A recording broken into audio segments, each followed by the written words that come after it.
Good evening, everybody, and welcome to another edition of Fire Up Michigan. My name is Scott Morganroth, the Motor City Madmouth, appropriately named for this show, by the way.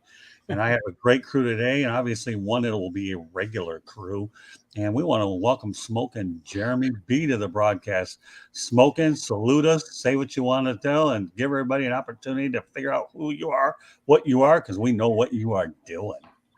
All right, I'm Smokin' Jeremy B. I am from Kneecap Biting with Smokin' Jeremy B. That's my own podcast. I started back in January. I have been following the Lions since basically I was going to school as a kindergartner and still doing it now. I bounce a lot of things off of Dom and he bounces them back. We tend to challenge each other at times. That being said, I am currently a published Detroit Lions editorialist for that man that just introduced me. Yeah, you got it. He's going to be contributing to the Motor City Tribune, George. And all right, Dom, Detroit, Dom back again. Of course, I knew he'd earn a spot here after last week's act. So, all right, Dom, give everybody a quick basic intro. Then we go to George Eichhorn. Then we go to the topics. Just to let everybody know, have a doubleheader tonight. We start off with Fire Up Michigan and followed afterwards. You have Fire Up Florida with myself, Mark Mancini, Avi Greenwald, and Greg Fuchs. That'll follow us here after this broadcast. All right, Dom, take it away for like 30 seconds. Then over to George. Won't even take 30 seconds. I'm Detroit Dom from Sideline Sports. I do podcasts almost every night per week. Me and Jeremy have been doing this a long time, and let me tell you as the host and B to our listeners, I'm not trying to toot my own horn. I know a lot about football, but Jeremy is one of the, I don't know, maybe the one person on earth that I would say knows more than me. Fair enough. And now I got both of you on my show. That's even better. So that's okay. So, and of course, the guy I've known for the better part of 43 years, George Eichhorn. George, take it away. Hey, everybody. Good to see you again. This is George. I'm the author of Detroit Sports Broadcasters on the Air. That's an easy read and loaded with lots of history about broadcasters such as Ernie Harwell and Ray Lane and Frank Beckman and Scott Morganroth's featured in that book too. So it's a must-see book. It's $19.99, and there's a link at the South Florida Tribune, Motor City Tribune, to purchase that book from Arcadia Press. Good to see you guys. Good to be on the show. And this is a regular group you're going to see every single Monday night, so get used to them. We got Smokin', we got Dom, we got George, and the Motor City Madmouth, appropriately named Fire Up Michigan, and I'm very fired up. With that said, fired up to get to our first topic. We have a lot of ground to cover, so we're going to go through it rapid fire, as Smokin' Jeremy B would say. Lions have scored 35-plus points in 3 straight games for the first time since 1952-53. George Eichhorn, that's a long time.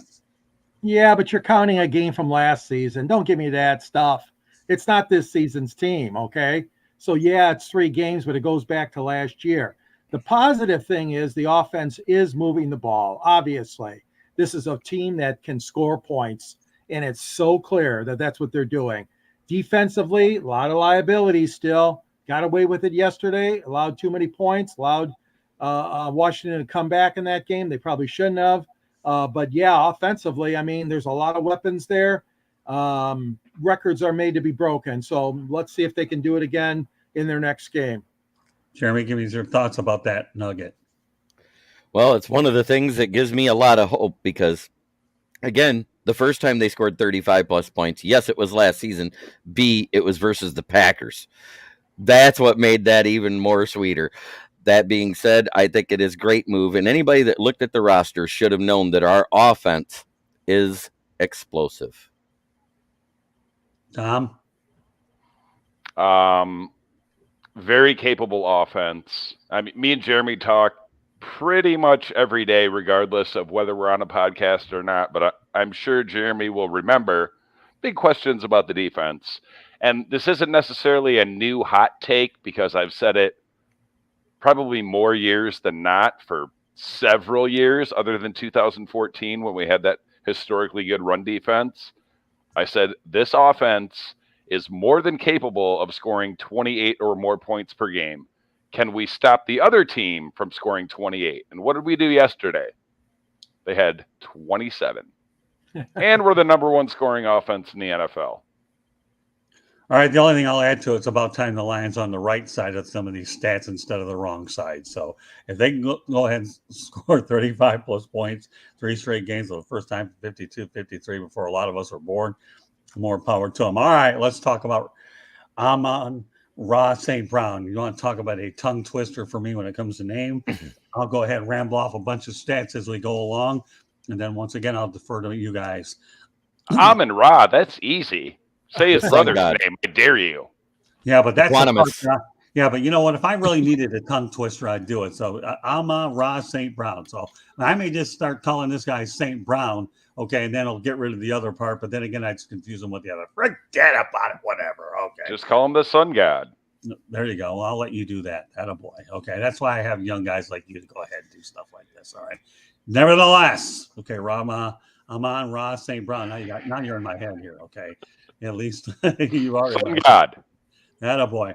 So he does join an exclusive company by having 8+ receptions in 8 straight games. Michael Thomas in 2019 with the Saints. Antonio Brown pulled the trick in 2014 with the Pittsburgh Steelers. A couple of other nuggets worth pointing out about Mr. St. Brown.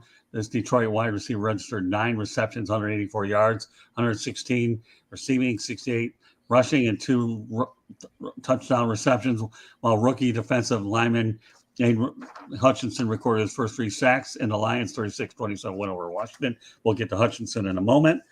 So with that said, okay, what's interesting about St. Brown is the fact that he's 22 years old, and 22 years and 329 days old, became the 3rd player all-time under the age of 23 to record a touchdown reception in at least 6 consecutive games, joining Pro Football Hall of Famer Randy Moss 7 consecutive games in '98, and Rob Gronkowski 6 consecutive games in 2011. That's an awful lot there for this guy. So it's pretty elite company. Yeah, I'm turning it over to you, Dom. Give me some thoughts about Mr. St. Brown. I thought you were going to put it in there at some point, and you did, just not together. There's a short list of guys, and when I say guys, I mean guy. There's one guy, and his name is the Sun God, with 8+ catches and a touchdown in 6 straight games. The only one to do it ever. Me and Jeremy called it when he got. What did he get drafted, Jeremy? Third round? Fourth round. Fourth round. Little nugget. He wears number 14 to signify all of the wide receivers that were taken before him. And I mean, what can you say about him? Like, all the guy does is get open. Unfortunately, that is slightly incorrect. There was 16 wide receivers taken before him. Yeah, you talk about him. Yeah. He rattled them off with a photographic memory during Hard Knocks.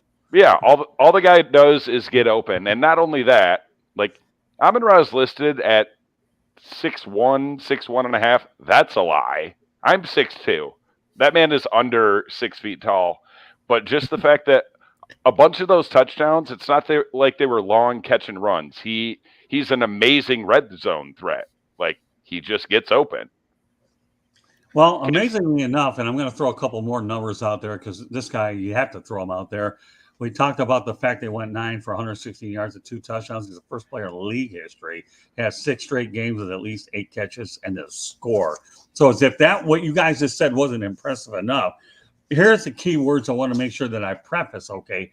And that's in league history. This is an older league, folks, okay? And when you can go ahead and have a statistic like that, where you have 6 straight games with at least 8 catches and a score, Dom, my friend, okay, in league history, that's a long time, isn't it? Yeah, he actually, I saw it today. He tied the franchise record with Calvin for consecutive games with a touchdown, but not even the mighty Megatron ever had 6 straight games with 8 catches. Like, he's that good. And young. Right. You know what's funny about it? What's that? As impressive and unprecedented as that streak is, Yeah. I not only expect to, but want that streak to end this week. No, because someone else is going to get off. Next week. Not this week coming up, the following week. when we really don't need him to beat them. Well, you know what? This may sound crazy. I don't want that streak to end, period. I love streak, so. All right, George Eichhorn. Obviously, I've given you a lot of things to bite off here. So I guess the best thing to do, George, is you and I have seen a lot of receivers anyhow. We remember the time when the Lions drafted, 3 players in the first round? Was it Charles Rogers, Mike Williams, and was it Megatron, I think, all in successive drafts? No. Roy Williams. I'm sorry. Yeah. Megatron came later. Thanks for correcting me on that. And Roy Williams, of the 3, was the best, I believe, of the group. We know Charles Rogers didn't work out. Mike Williams, exactly. So, all right, but when we put it in perspective, and you're finding a guy here that wasn't even drafted in the first round, okay? And Jeremy and Dom made it a point. How many receivers were drafted ahead of him, Jeremy? 16 16. And he named every single one of them in order. Unbelievable. Well, I mean, it is what it is. It's just unbelievable. Well, I think, he's a playmaker, Scott. He's a flashy guy. That's what this team needs. They need a guy like him that can make the plays. I mean, leading the team in rushing and receiving yards in the same game. Unbelievable. So that is a remarkable statistic, as are the other ones that you cited already. He's loaded for bear. I mean, this kid's got a lot of potential. He's got a lot of enthusiasm. I like his attitude. He's an upbeat guy. I think the Lions did a smart thing. And boy, oh boy, a lot of teams are kicking themselves in the butt for not taking him so far. Again, it's young. I mean, it's early in his career. He's a young guy, but the early results are fantastic. Right. You know what he is? He's a better Golden Tate. And guess what? Amon-Ra St. Brown never had Matt Stafford. That's right. Good point. Good point, Dom. What do you want to add to that one, Jeremy? What do I want to add to that one? Amon-Ra St. Brown is the best receiver out of last year's draft. This proves it. There is not a single one that's done what he's done. Not only that, everybody says he's not fast. Guess what? He had the 4th fastest play this weekend when he did that fake halfback dive end around. He ran at 21.09 miles per hour for the 4th fastest play in the NFL. Hang on. He's probably the second best. Jamar Chase is better.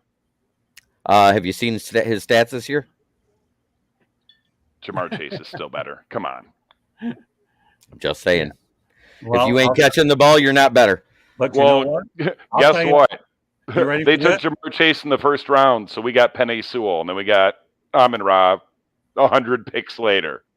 But you know what? I will say one thing about our buddy here, St. Brown. He's a better value, isn't he? He's cheaper.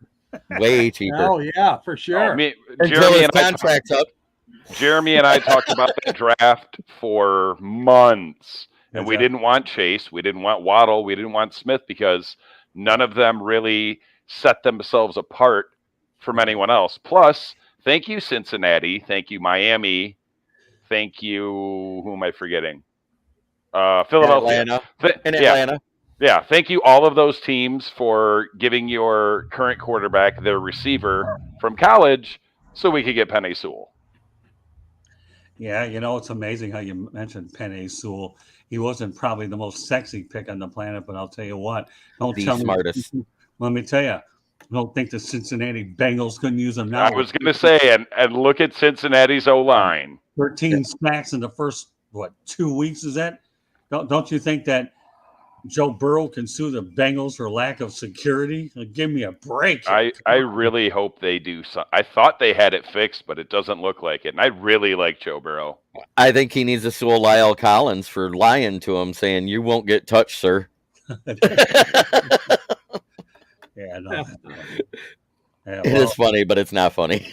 Yeah, well, but you know what? In Sewell we trust, and I think that doesn't have to be funny. That there's perception, there's reality. And that's what it is. That's I really guess the thing I'm going to ask you guys here, okay, and we'll put a wrap on Amon-Ra St. Brown, okay? Hey, we got a viewer. All right, so any closing thoughts about Mr. St. Brown? Pro Bowl. Put him on the Pro Bowl team. Pro Bowl's a popularity vote. I want him to get an All-Pro. All-Pro, I understand.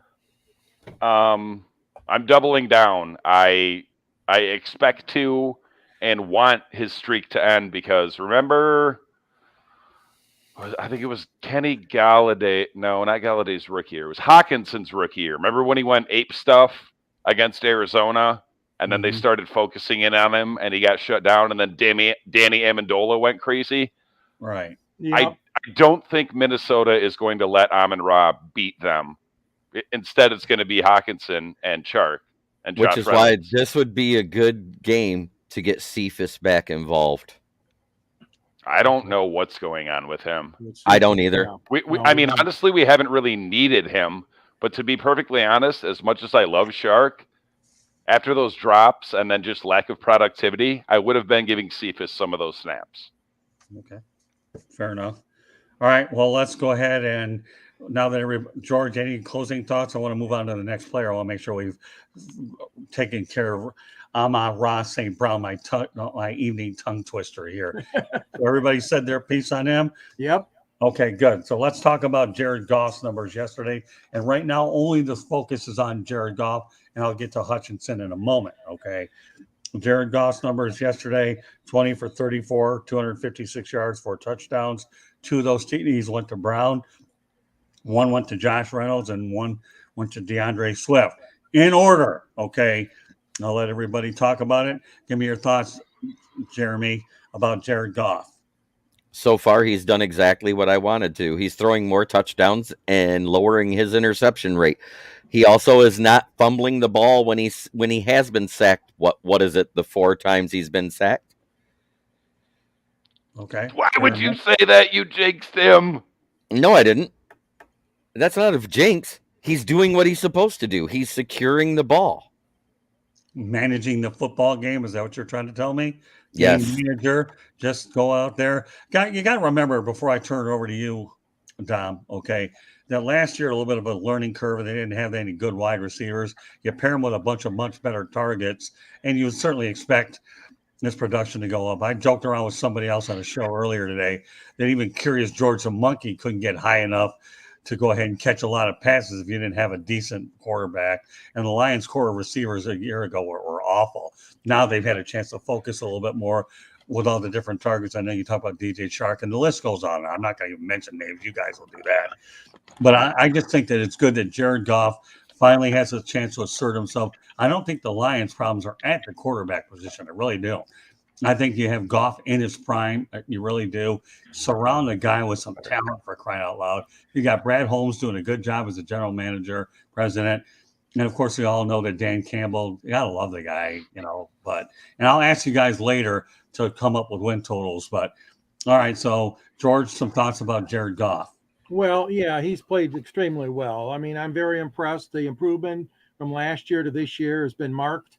And you're right, Scott. I mean, they're surrounding him with a lot of talent. Don't forget DeAndre Swift. Keeping DeAndre Swift healthy is a great, obviously, weapon, as we know, in the Lions' backfield. Goff, he is in his prime. I mean, they surrounded him this year with more talent than Detroit's had in quite a while, as far as the receiving core goes and the running backs, if healthy. I think that Goff will be through.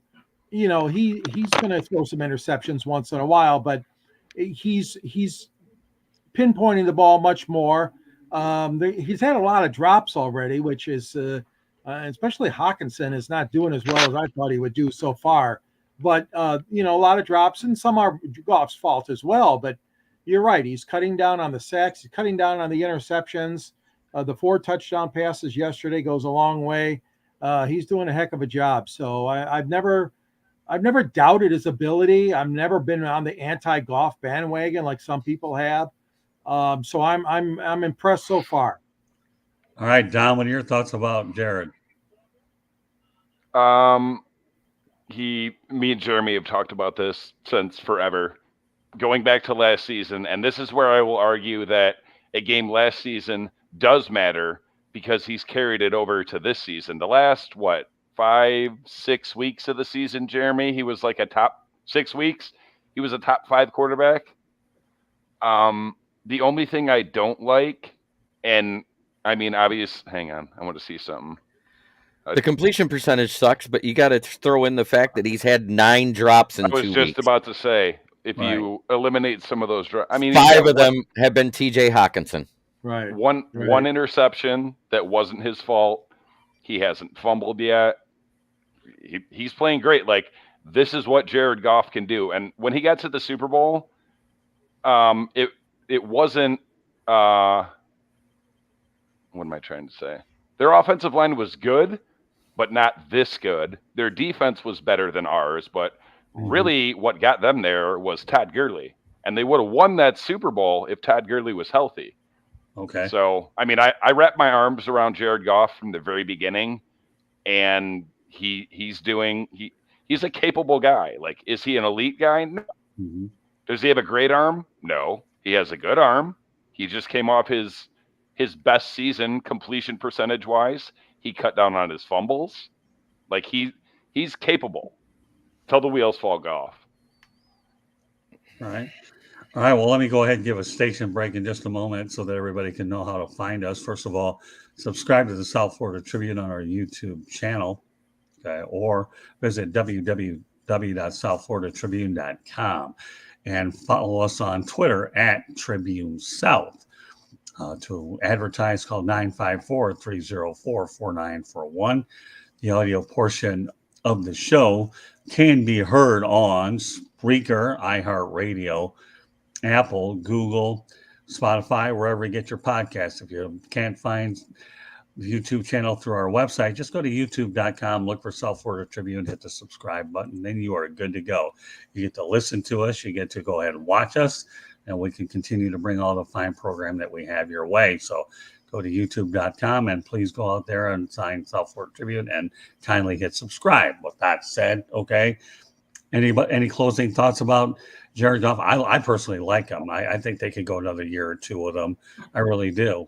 But I said in the offseason, if they really wanted to clear cap to get a flashy free agent, what they should have did was restructure Goff then after a bad team year, because you could have had him for peanuts.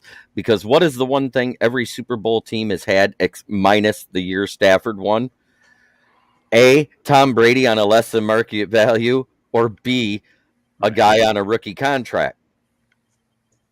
By the way, hello, Will. Glad you can be with us. I know everybody else went out, but my mind is going 9 million miles a minute. What do you expect? We're fire up Michigan here. So, yeah, no, Will Vogel?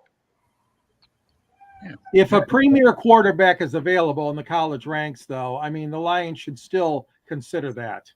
Yeah, Okay, but if we keep playing, if we passed keep playing this like year. this, if we end up with 8 or 9 wins, we're going to be picking in the middle of the first round. I understand. Right there is the perfect spot to grab the anchor of the linebacker room. Right. No, I agree. Hey, listen, you know what? Let's not They already forget. got him, Gonzalez. Yeah, but let's You mean not Rodriguez? Rodriguez. Hold on, George. Let's not lose sight of the fact that you can find good quarterback in the second or third round. In fact, tonight you had the Titans and the Bills tonight. I'll make a prediction here, not even related to this Detroit show, that Malik Willis will probably be the starting quarterback by the middle of the year. Ryan Tannehill falters. So, you know, you never know. I mean, I've seen a lot of weird things that happen. You can get good quarterback in the second or third round. Ever heard of Joe Montana, George? He was pretty good. Okay. Percentage wise, you're better off taking one in the second round or later, because anytime there's like 4 or more quarterbacks that go in the first round, one of the 4 gets an actual second contract, 2 bust, and one ends up being good, has a decent 10-year career, 2 bust, and the 4th one gets a second NFL contract, but is a career backup. Well, thanks for making my point. I appreciate it. I still feel that you can go out there and get good value in the second or third round. How many times you seen quarterbacks come beyond the first round? Let me tell you this, okay? If you screw up with a quarterback pick in that first round, it sets your franchise back several years. And where the risk factor as you go 2 through whatever is a lot less, and then you have time to go. I know that we're talking Detroit, but let me give another hypothetical here. Okay, you got Mitch Trubisky of the Pittsburgh Steelers, okay? And you got Kenny Pickett waiting in the wings, and Mason Rudolph is out there.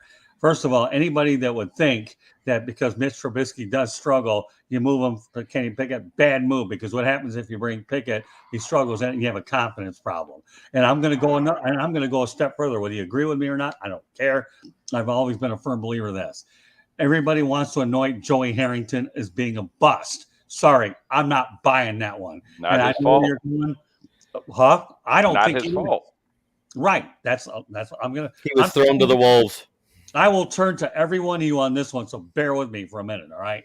You're going to sit here and tell me Joey Harrington hired Marty Morningwig, who didn't like a practice, decided to take his motorcycle and drive off to wherever. Okay, you're going to tell me that Matt Millen's the most qualified general manager on the planet? No. Okay.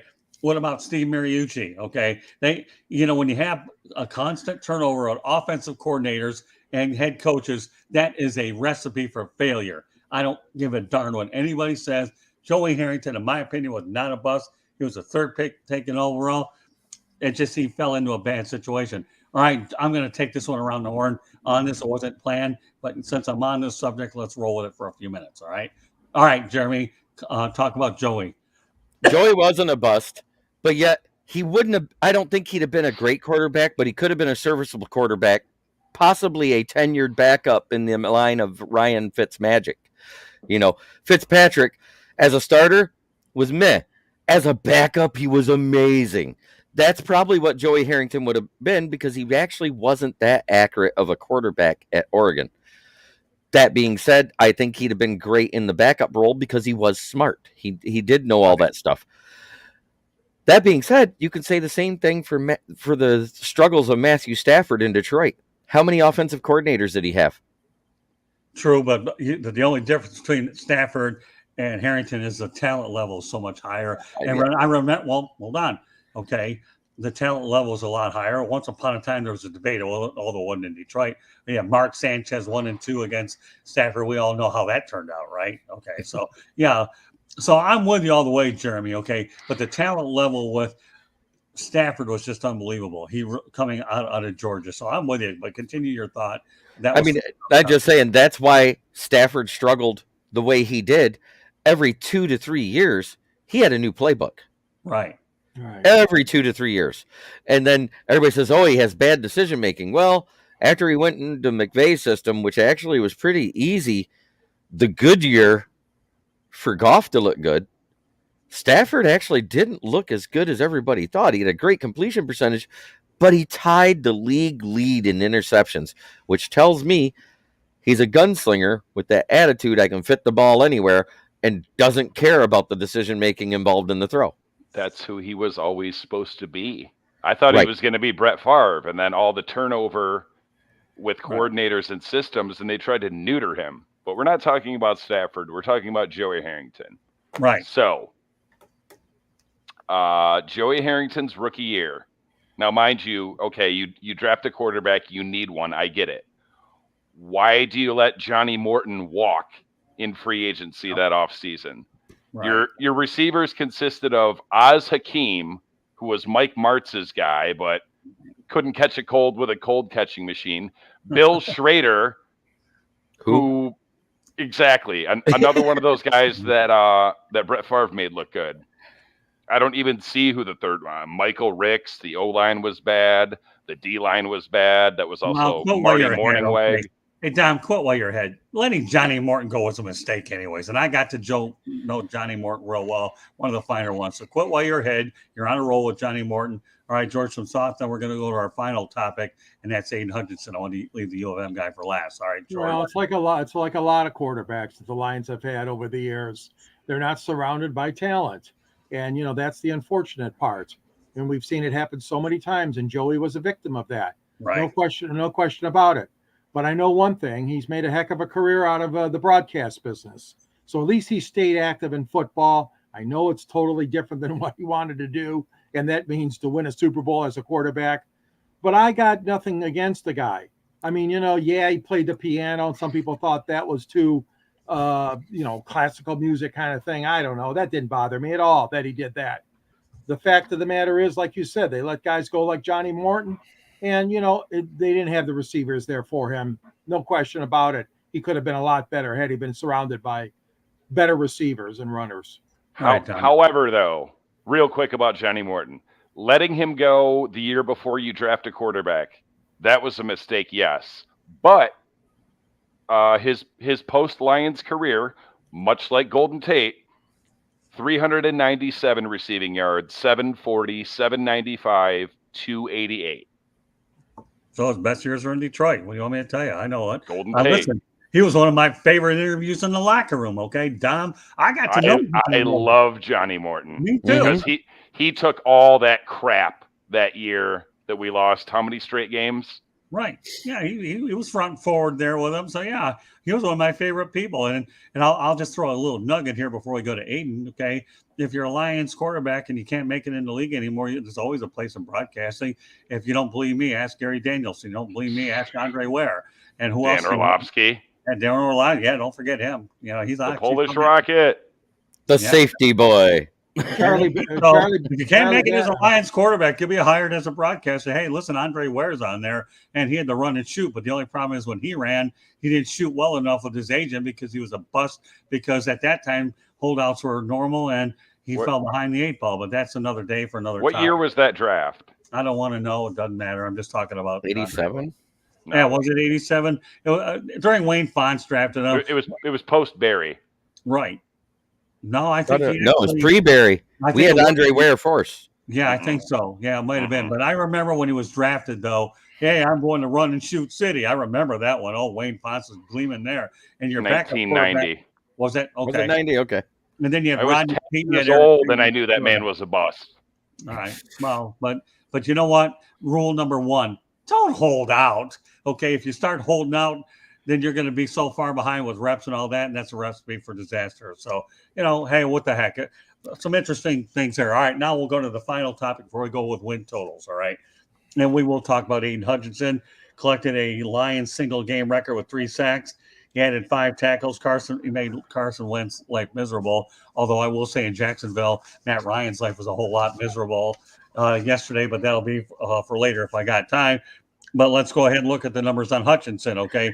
22 years old, 40 days old, 22 years and 40 days old, became the 4th youngest player since 1982 when the individual sack became an official sack to record 3 sacks in a game, which I just mentioned, trailing only Vernon Maxwell, 21 years and 321 days old in week 2 in 1983. Nick Bosa, 22 years and 4 days in week number 8, 2019, and Greg Townsend, 22 years and 24 days old in week 13, 1983. And one other little nugget before I turn it over to you guys. Hutchinson is also the first player since 2002, Carlos Hall, Ben Lieber, Julius Peppers, to record at least 3 sacks in one of his first 2 career games. That's a lot of information. Okay, Jeremy, nod your head, give me some commentary with it, and I'll whip it around. This is for all those haters that were calling him a bust week 1. I told you it's because he was facing one of the best O-lines in the league. He would be fine. He just had to get to where he wasn't playing against somebody that was an all-pro. Right. Anything else you want to say on that? No, that's pretty much it. I mean, he is exactly what he was in Michigan, a great pass rusher. Let me tell you one thing. When I was covering that Jacksonville game last year against Indianapolis and the Lions beat Green Bay, I said, oh, that's the end of Hutchinson. But then all of a sudden, Jacksonville decided to take Trayvon Walker, the kid out of Georgia, and we were rejoicing. And if anybody watched, what's that? Thanks, Jacksonville. They couldn't even tank right. Well, I like that one. That's pretty good. Oh, I was hoping for, but the Lions couldn't get that pick up quick enough, much of the dismay of the NFL. All right, Dom, take it away. Okay, with an assist. Although I got to tell you, though, Dom, before you go ahead, both teams made out all right. I think Trayvon Walker will be a good player for Jacksonville, but everybody knows that it was great that Aiden Hutchinson happened to fall into the Lions lap number 2. All right, Dom, continue on. I was skeptical ever since, Aiden Hutchinson was linked to us. I didn't want anyone at the number 2 pick. I've told Jeremy, it's well documented with Jeremy, and I think I've told you before, Scott, I get real sketchy picking number 2 and taking a guy in state. But I knew that Washington's O-line was not anywhere near what Philadelphia was. I'm actually a little bit shocked that he got the 3 sacks, because what I expected to see, if he was going to live up to the billing and be that good right out of the gate, I expected them to just double or triple team him and take him away. But the fact that he got 3 sacks, but then Harris got 1 and Kaminsky got 1, this is what he can do to, I would say, roughly 66% of the offense. Like, other than the elite offensive lines in the league, this is what he's capable of. I don't expect to see that sort of an individual standout performance this week, but it's like I said, still waiting on Michael Brockers to do something or anything, because now Hutchinson is for sure getting that double team, and it's going to be about the guys around him. And what's more remarkable is we don't have our second-round pick and presumptive starter, Levi Onwuzurike. We don't have arguably our best pass rusher outside of Charles Harris, Romeo Okwara. When that D-line gets healthy, look out. At this point, it's if Romeo gets healthy. They still say he's healing at a snail's pace, and I don't know if we're going to get to see him this year. And if we don't, I bet you it's sayonara next offseason. Cool. More snaps for Austin Bryant. Yeah, you know what, though, Dom? I'm glad you brought up Michael Brockers. One would have thought his production level would have been a bit higher. Before I turn it over to George, one would have thought, Jeremy, I said it, didn't say it would. Why? Ask Dom. I said he's leaving the best defensive tackle in DN that plays next to him. That's why he had even limited production in LA. I said coming here, he'll have worse stats than Danny Shelton did for the Lions the year before. Okay, well, I'll take your word for it. Let me add a couple of other little mini points. So I do love the guy's high motor. And I don't think the Lions, from what I've observed, have had a guy this nasty, although he doesn't get fined, like Ndamukong Suh. You want to talk about a guy with a nastiness. Aiden Hutchinson could have a nastiness in a very interesting way. And the irony is they're both picked number 2. So I know, Don, sometimes you get a little nervous with those number 2 picks, but every now and then they do work out. Okay. And in this particular case, Ndamukong Suh provided the Lions with that nastiness effect where you feared that defense. And that's what he reminded me. And I hate comparing players with players. I really don't like it anyways. But in this particular case, guys, I'm going to do it. Where Aiden Hutchinson and Ndamukong Suh, well, now they're both Big Ten schools anyways. But although I don't know if I want to classify Nebraska as much of anything. Yeah, please get out of the Big Ten, Nebraska, and take Rutgers with you. Yeah, that might be for another conversation. But the reality of the things, I always know this guy's going to throw something out there, and that's pretty cool. But no, the nastiness effect that I think that Ndamukong Suh brought, and now I feel like you have a little bit of an edge here with Aiden Hutchinson, comparing him to Ndamukong Suh. With that said, I'm going to turn it over to George Eichhorn, and I've given you a lot to bite off. They're giving me all this stuff. Jeez. Yeah, I know. It's over your head. Okay, but I know. Well, I didn't like Suh because he was an idiot and took stupid penalties, okay? That's what I got tired of Suh and his act. And I was so glad when the league suspended him a couple times because of his abnormal behavior. So don't compare Hutchinson to him. They're completely different. Different players. I just did. And Hutchinson, I think he was just comparing the impact. I'm kidding. Hutchinson will be an impact some of the time, maybe not all the time, but you got other components there too. And I'm really happy for the game he had. He had an incredible game. So no, I mean, you got to take a look at the total picture. Fans are so knee-jerk. Pardon that, smoking Jeremy.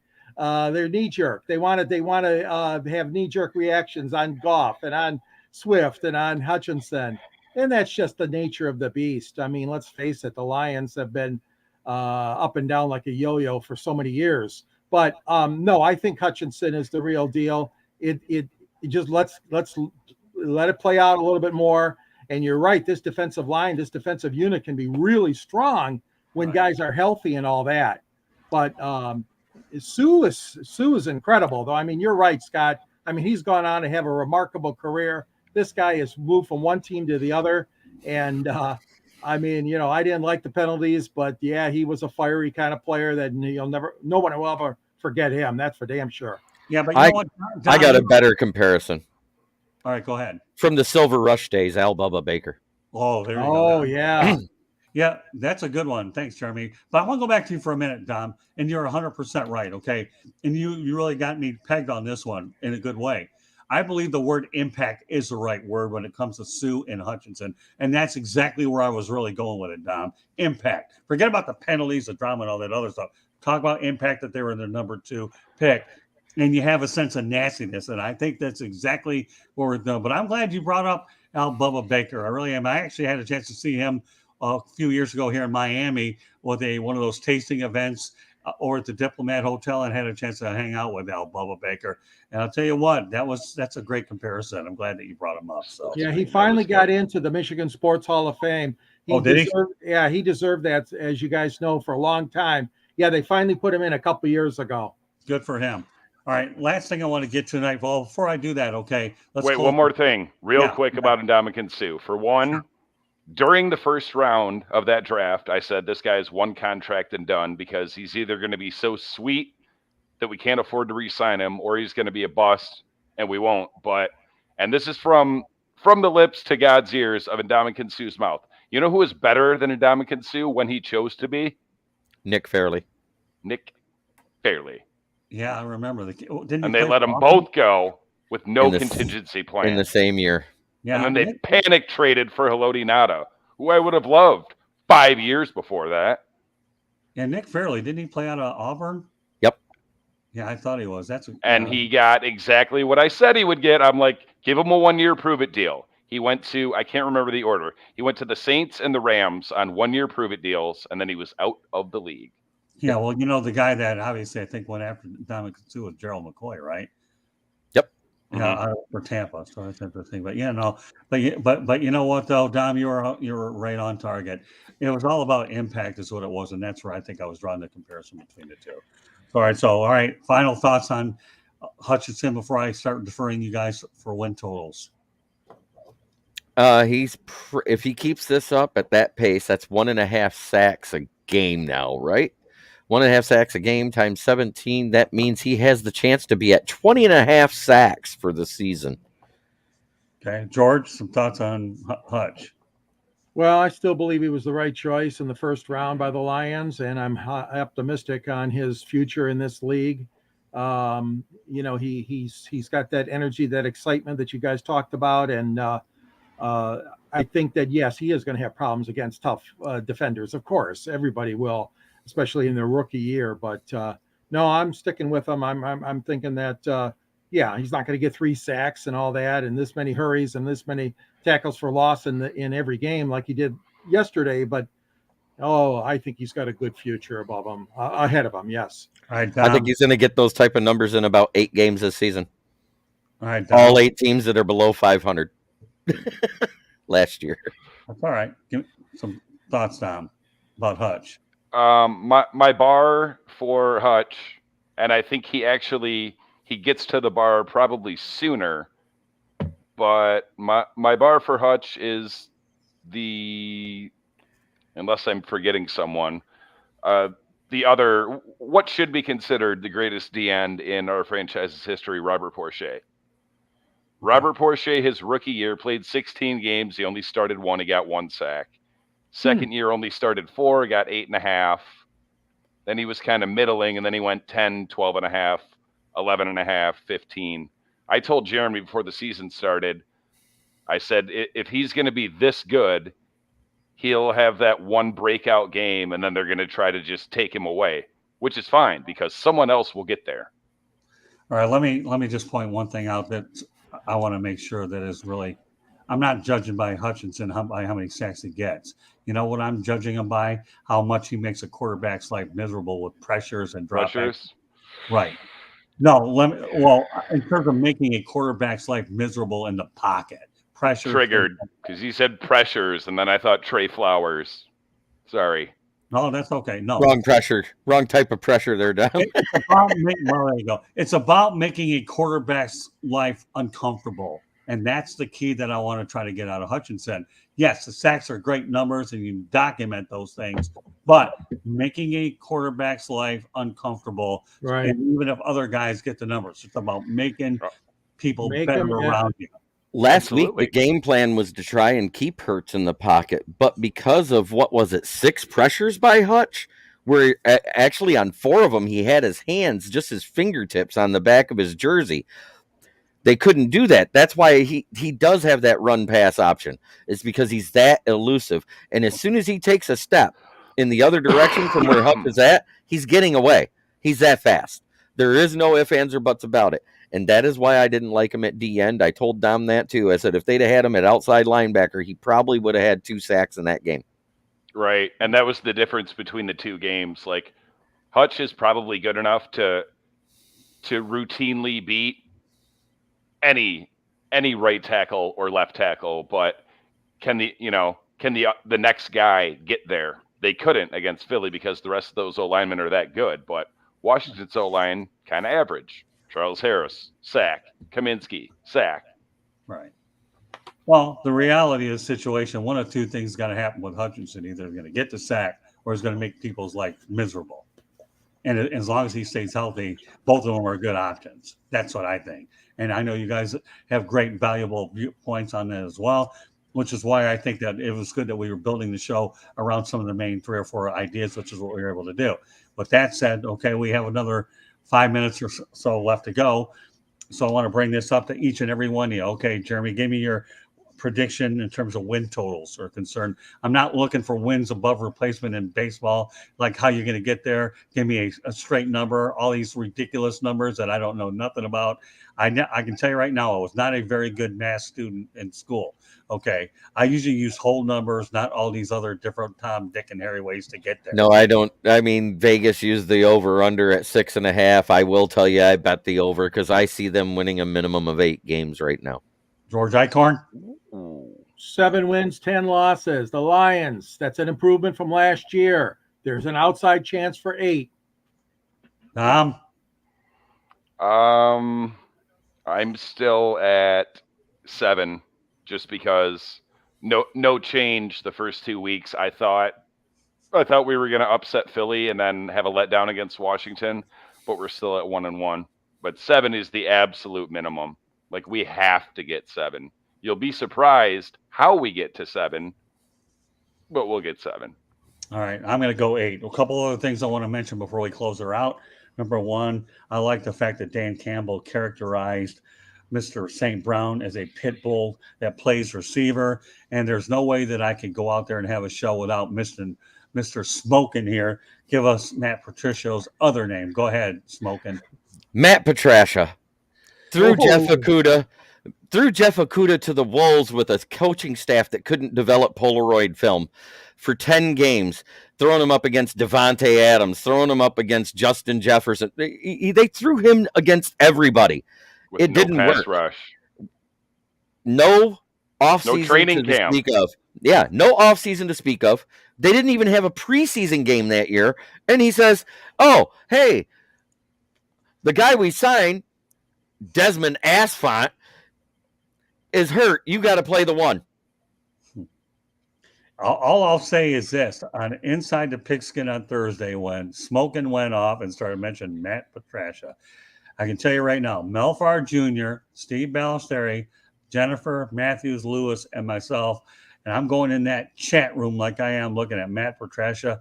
If body language and facial expressions had anything to say about this whole thing, it was pretty hard to keep ourselves contained because Matt Patricia was probably, to me, will be a name I'll never forget, thanks to Smokin' Jeremy B. Matt Patricia summarized it, and we all know full well that when they let Jim Caldwell go and put him replaced with Matt Patricia, as the old late Keith Jackson would say, "Oh, Nelly." Okay, that's a lot I get. So, but here's the thing. At this exact moment in time, the status of our franchise on Monday, September 19th, 2022, we would be in better shape had we hired Patricia instead of Caldwell. Because at least then the Patricia era would be further in the rear view. That's an interesting way. I'm not sure I have an answer. Caldwell was not a good hire. He was a safe hire. Well, I still agree with W.G. Brady. He still got him to the playoffs. Yeah, well, that's interesting. You know what? I'm going to let everybody out there when we promote on social media, you guys can go ahead and get the conversation going. I'll go over a station break real quickly, and everybody gets an opportunity to identify themselves while I have a little bit of time to do it. Subscribe to the South Florida Tribune on our YouTube channel or visit www.southfloridatribune.com and follow us on Twitter at Tribune South. All righty, and advertise, call 954-304-4941. The audio portion of the show can be heard on Spreaker, iHeartRadio, Apple, Google, Spotify, wherever you get your podcasts, as I mentioned before. If you can't find us through our website, go ahead and hit youtube.com, look for South Florida Tribune, hit the subscribe button. That's all she wrote. Then you can see us and hear us and all that other good stuff. With that said, great show. I'm glad to have Dom and Jeremy on together. They do stuff together. Now it's interesting how the irony is where Jeremy and Dom are on a show. George and I have been on one forever. So now you have the four of us reunited, and it feels no, I should say the bad singer that I am. I'll say reunited in the future. I'll just say united for now. But with that said, okay, Jeremy, had you smoking there with my bad, pathetic voice, and no, I guarantee I won't be auditioning for American Idol. So let everybody know, Jeremy, how they can get a hold of you. Well, you can find me on YouTube at Kneecap Biting with Smoking Jeremy B. You can find me also on the Motor City Tribune doing my editorials about the Detroit Lions. You also can find me on Facebook at Motor City Kneecap Biters. Any one of those three locations, you can find this guy. All right, Dom. Well, you can find me here on Monday nights on the Fire Up Michigan podcast. Tuesday is the one day a week I give myself the day off. Wednesdays, you can find me usually on Jeremy's show. As he mentioned, Kneecap Biting with Smoking Jeremy B. Thursdays, Alex Fleming's NFL Carousel. It's at 7. When the NBA season starts back up, Megan Price's Sip Off at 8:15. She also has the NBA Carousel on Mondays. Saturdays is one quarter of my show, The Gauntlet, which Scott has very recently, most graciously, guest starred on. That's at 8 p.m. Sundays, 8 p.m., Basket Bros. We've also added Scott as a permanent panel member, and we appreciate your old school basketball knowledge because that's all we talk about. Well, let me tell you, anytime I get a chance to go on the air with you, Dom, it's incredible. So, meanwhile, George Eichhorn, go ahead, and then I'm going to preview what's ahead in just a moment. Go ahead. I'm on Twitter at SNG Sports 99. You can read me on the Motor City Tribune. Also, LinkedIn, George Eichhorn, Eichhorn at yahoo.com. And every Monday night on Fire Up Michigan, I'm here. All right, and following our broadcast tonight, Fire Up Florida, glad that Mark Mancini is my co-host along with Greg Fuchs and Avi Greenwald. These guys are an incredible team. We talk about Florida sports as well. So I love having Mark on. He's certainly become one of the best additions in my life. You too. Obviously, Dom, I think the world of you. I think, and Jeremy, gotten a chance to know you this past week. The respect, and George, I don't want to lose my voice talking about you. It is what it is. I want to say one thing to Mark Mancini, because since he is a Fire Up Florida guy, I love Anthony Richardson. He looks do we like want to do one more thing real quick? I do. Go ahead. Predictions for our game on Sunday against the Vikings. Go ahead. You brought it up. You tell me. I'm not going to make a firm prediction of any kind. You just asked for a prediction. Come on, you're going to give it firm. I'm just going to say if we hold them to the requisite 27 points, we win. That's all. Oh, no. That ain't good enough. You're giving me a score since you brought it up. Okay. 31-27 Lions. What's that? 31-27 Lions. Okay. I like it. That's a nice firm score. I'm hoping the defense does a little better than that. I'm hoping it's more like 34-25. I want another 9-point win. All right, George, go ahead. Minnesota 30, Lions 27. Final score. All right, well, I'll go with my lucky number 33. I'll go Lions 33-27. All right, at 6 points. And the Lions better defense. And they may not quite get 35 points, but I'll take 33. If they get 35, we'll be talking about another 35 plus stat next week. I want 35 again. That's why I went that score. All right, well, hey, come on. The one thing you guys are going to learn about me, my friends, colleagues. GMTA, great minds think alike. You'll be quizzed next week since you're new. And Dom, you're anything but new because you and I are on anyways a few times a week. So I couldn't quiz him on this because he's a quick study anyway. But all I can tell you is you guys are a great team. And the best part about this show is it's all four of us for the rest of the way, especially football season. But just to give you a preview of next week's show, though, ahead of time, we're going to divide the show up a little bit into phases. One will be the Lions, and we're going to talk about the Detroit Tigers' newest addition to the front office. I believe his name is Scott Harris, right? So you'll have a little bit. I know, Dom, hang in there. Every once in a while, you have to go to another feline to talk about. Okay, so it'll be a Tiger and a Lion. I love the Tigers. I love the Tigers. I just don't love the hire. All right, well, good. Let's talk about that next week. I'll talk about it with you later, Dom. We're going to have you channel up your energy, okay, for next weekend, and you can let it loose on next Monday's edition of Fire Up Michigan. But I give you a preview there. But meanwhile, what a great show tonight with Smoking Jeremy, George, and Dom. What can I say about you? And I will see you, Dom, Sunday night on Basket Bros. And Jeremy, okay, they're pretty good, strong. Possibly you'll be on Inside the Pigskin. Then you can face the other individuals that you had us laughing our tail off. So meanwhile, this edition of another edition of Fire Up Michigan. Following us once again, Fire Up Florida with myself, Mark Mancini, Avi Greenwald, and Greg Fuchs. So on behalf of my incredible dream team, enjoy your Monday night football, and we appreciate you spending some of your Monday night with us. I have a busy day tomorrow, folks. Just before we sign off, I get the Miami Marlins and I get NASCAR over at Homestead Speedway, 18 to 20 hours. No problem with this energy. It's okay. We'll see what kind of voice I have then. Nobody cares anyways. But at any rate, that concludes this edition of Fire Up Michigan. Catch you next week. Thank you very much for joining us. One Pride.